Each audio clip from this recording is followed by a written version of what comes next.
अब आपको एक्सीडेंट से पहले तो पता ही है कि मेरी मॉडिफाइड कॉन्टिनेंटल GT 650 कैसे दिखती थी।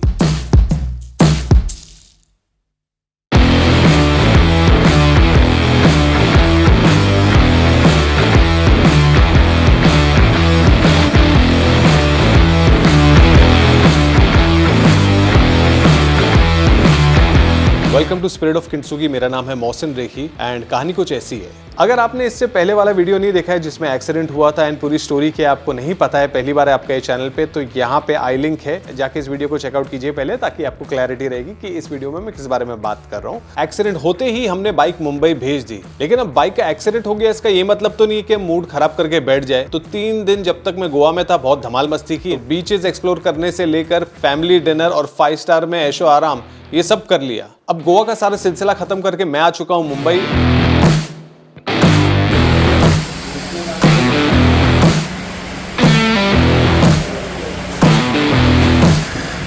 ये स्क्रैच हो चुका है, ये स्क्रैच हो चुका है, फ्रंट पूरा चले गया है, बाकी खुली पड़ी है बाइक, भाई के हाथ में दे दिया और देखते आगे का क्या सीन है। 1 महीने तक मोटरसाइकिल हमारी रॉयल एनफील्ड के शोरूम में पड़ी रही, तो इसी बहाने हम गुवाहाटी गए, वहां पे एक शादी अटेंड करके भी आ गए। लेकिन अब जो बाइक तैयार हुई थी रॉयल एनफील्ड में, उसमें सिर्फ आगे का सस्पेंशन चेंज हुआ है, लेकिन बाकी सारा काम यानी कि फैब्रिकेशन का काम, पेंटिंग का काम और बहुत सारी चीजें, ये सब होने के लिए हमें बाइक को दूसरे एक गैराज में भेजनी पड़ी थी। अब जिस वर्कशॉप में बाइक गई थी वही वर्कशॉप का जो ओनर था उसने मेरे आगे के हेडलाइट का जुगाड़ किया। बेसिकली इट्स यामा FZX की हेडलाइट, आप सबको पता है।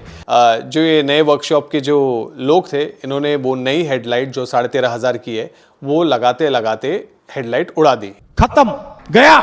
नई हेडलाइट छोड़ो, उन्होंने तो पुरानी हेडलाइट भी उड़ा दी। जब मैंने बाहर दिखाया तो मुझे पता चला PCB खराब है, तो PCB के लिए मैं गया कुर्ला मार्केट, मैंने 2 अलग PCBs लाए, ट्राई किए, नहीं चला। फिर एंड में पता चला कि एक्चुअली वो दोनों का जो प्रोजेक्टर हेडलाइट से वही उड़ चुके, बिकॉज उसमें वोल्टेज ज्यादा गया है। वर्कशॉप वालों ने हाथ ऊपर कर लिया एंड मतलब अब मुझे कुछ ना कुछ जुगाड़ तो करना ही पड़ता।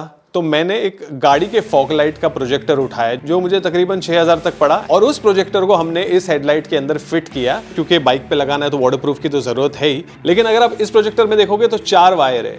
अब ये जो H4 जो सॉकेट है, इसका वर्किंग ही ऐसा है कि इसमें 2 फिलामेंट बल्ब लगते हैं। तो जैसे आप लो बीम पे डालते हो तो लो बीम की बल्ब जलती है, आप हाई बीम पे डालते हो तो लो बीम की बल्ब बंद हो जाती है और हाई बीम की बल्ब जलती है। लेकिन ये जो प्रोजेक्टर है ना, इसमें सिर्फ एक ही LED है और दूसरा इसमें सोलेनॉइड स्प्रिंग होता है जो ऊपर नीचे होता है।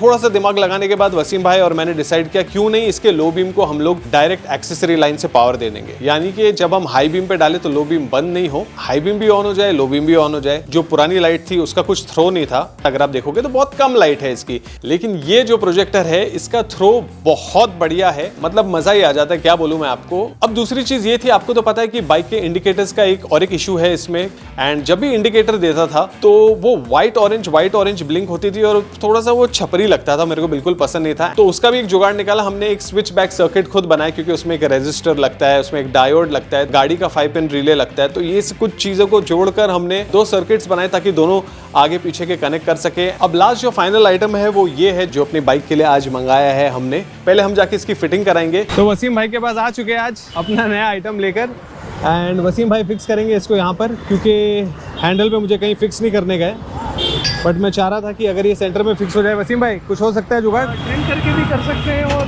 पट्टी एक्स्ट्रा भी मार के लगा सकते हैं, जैसा भी आपको सही लगता है।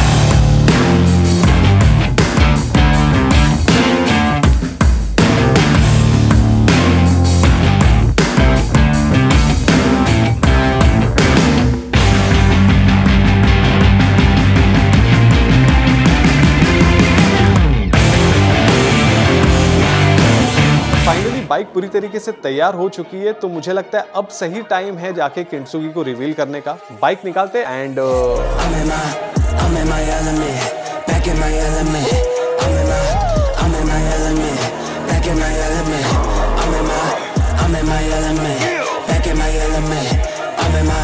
I'm in my element, don't care about relevance. I'm doing me, I'm in my element. We the new delegate, tapping and see. I don't sit and worry about who's on. Back in my bag, there's a new on. Kettle on my wrist, it's a two-ton. Direct flight out to London. Then might slide out to Lisbon. Crossing borders, getting my stamps up. Travel light, everybody can't come. Lay low, I don't want attention. Only show what you see. Never no cap in my rap when I feel like I'm in a league east. I'm in my element, don't care about relevance. यार GT अलग ही feel है, मतलब क्या बोलूँ मैं। ये bike पे जब बैठता हूँ ना, मतलब तबीयत खुश हो जाती है भाई। 3 महीने बाद सुकून में आज निकला हूँ बाइक चलाने, तो अलग ही फील आ रहा है। एक तो AEW का साउंड, ऊपर से GT वाले vibes. Hear that sound?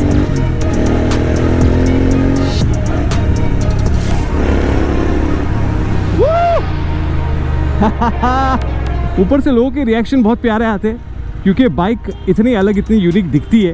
And मतलब रिएक्शन ऐसा रहता है कि मतलब शॉक सरप्राइज नहीं, बट एक वाव वाला फैक्टर तो रहता ही है चेहरे पे। GT यार, मैं बाइक पे बैठते ही ना एकदम बच्चे जैसा हो जाता हूँ, बच्चे जैसा। आई एम श्योर आप लोगों को कुछ दिख रहा नहीं होगा, लेकिन अब दिखेगा, क्योंकि अब हम चालू करेंगे थोड़े से DRLs इसके। This is how it starts. Blink होता है बिकॉज इसमें रिले है, सारे लाइट्स। एंड आपको हेडलाइट का थ्रो दिखा देता हूँ। ये है अभी अपने हेडलाइट का थ्रो, पहले आपने देख लिया है, लेकिन अब ये रहा असली आइटम। तो ये आप थ्रो अगर देख रहे हो कितना पावरफुल है, और इसका ये अपर डिपर बढ़िया है, हाईवे के लिए बहुत सही लगता है।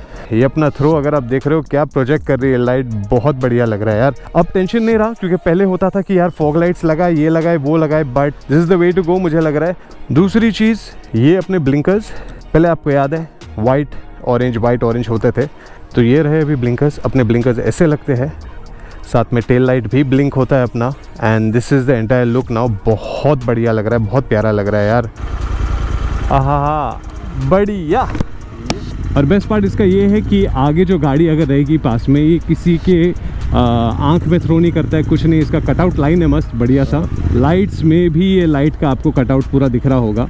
सो I don't know how clear it is, लेकिन पुराने हेडलाइट से तो बहुत बहुत बहुत बढ़िया है, 10 गुना ज़्यादा अच्छा है।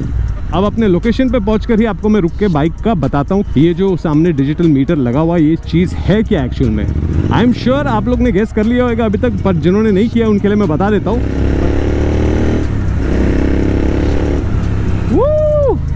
क्या फील है भाई, क्या फील है।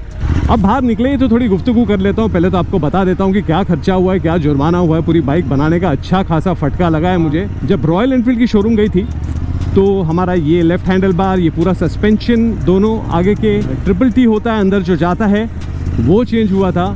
एंड ये सारा खर्चा मतलब अराउंड 24,000 आया था। लेकिन मेरे पास इंश्योरेंस था, लेकिन उसमें एक इशू था कि मेरे पास सिर्फ कॉम्प्रहेंसिव इंश्योरेंस था, जीरो डेप नहीं था। तो उस चक्कर में तो 12,500 के करीब मुझे रॉयल एनफील्ड में भरना पड़ा। That was the first thing, क्योंकि मडगार्ड भी चेंज हुआ है अभी। उसके अलावा जब सेकंड गैराज गई, तब भाई उधर तो अलग ही खर्चा हुआ है। ये बाइक का फिटमेंट और ये वेल्डिंग, ऑल्ट्रेशन, ये सब पार्ट्स के लिए वो भाई मुझे पहले 5,000 बोले, फिर बाद में बोले 7,000 होगा। मैंने बोला ठीक है, होगा 7,000 रुपया। लेकिन जब इन भाई साहब ने जब हेडलाइट उड़ा दी और हाथ ऊपर कर लिया 13,500 का, तो मैंने इनको बोला कि सुनो भाई, मेरे हेडलाइट का मुझे पैसा दे दो, अपना जो भी काम था उसका काट के। तो वो भाई ने सीधा हाथ ही ऊपर कर लिया। मतलब वो बोलता है कि नहीं भाई, नहीं हो पाएगा, मेरा नुकसान हो गया 7,000 का। मैंने बोला यार तुम्हारा कहाँ से नुकसान हुआ है, तुम्हारे पैसे थोड़ी ना लगे। हाँ मैं समझता हूँ तुम्हारा टाइम गया, मैन पावर गया, लेकिन पैसे मैंने तुम्हें दिए थे 13,500 14,000 जो मेरी हेडलाइट का गया हुआ है। एंड ऑफकोर्स अगर तुमने हेडलाइट लाई है और तुम लगाने की कोशिश कर रहे हो, तुम्हें नहीं समझ में आ रहा है, तो तुम्हें नहीं हाथ लगाना चाहिए। अब दूसरे भाई साहब जिन्होंने पेंट किया, वो महाशय ने भी बहुत बढ़िया काम किया है। 10 बार समझाने के बाद भी मतलब भलते कलर्स कर दिए। 4 बार पेंट करना पड़ गया, क्योंकि उन्होंने अलग ही पेंट कर दिया है। इंजन पे भी जो पेंट करना था बहुत ख़राब है। Everything was bad. और उसने भाई साहब ने हिम्मत भी है, मतलब पैसे भी लिए 10-12,000 15,000 जो भी है। किंटसुकी का मतलब ही वही होता है कि खामी में भी आप उसकी खूबसूरती तलाशो। तो मुझे लगता है शायद नाम की वजह से भी कहीं ना कहीं भारी पड़ गया है ये बाइक पे, कि हाँ भाई जैसी है जो है एक्सेप्ट करो, खुश रहो। तो प्रोजेक्शन तो बहुत प्यारा है लाइट का। आप देख रहे हो फुल डार्क एरिया है, एकदम अंधेरा है, इधर कोई लाइट नहीं है बिल्कुल भी, बट साफ दिख रहा है पूरा रास्ता। एंड कटआउट लाइन भी इतनी अच्छी है कि मतलब ऊपर किसी के चेहरे पे, मुंह पे नहीं लग रहा है मतलब। तो बेसिकली ये जो आप देख रहे हो ये है एक tyre pressure monitor. Volt meter है, बीच में वोल्ट मीटर बताता है, क्योंकि मुझे एक वोल्ट मीटर चाहिए था बाइक में। साथ ही साथ आगे का टायर का प्रेशर, पीछे का टायर का प्रेशर, और ये 39 है पीछे का टेम्परेचर टायर का, और ये आगे के टायर का टेम्परेचर। ये रहा है इसका जो रीडर है फ्रंट टायर का, और पीछे का पीछे लगा हुआ है। बहुत सिंपल सी चीज़ है, बेसिक सी चीज़ है, लेकिन बहुत काम आ जाता है। अगर आपको ये वीडियो पसंद है तो लाइक जरूर करना, एंड अगर आप ऐसा और कंटेंट देखना चाहते हो और मेरी जर्नी किंटसुगी के साथ देखना चाहते हो तो please don't forget to subscribe to my channel. Anyways signing off, और फिर मिलेंगे अगले व्लॉग में।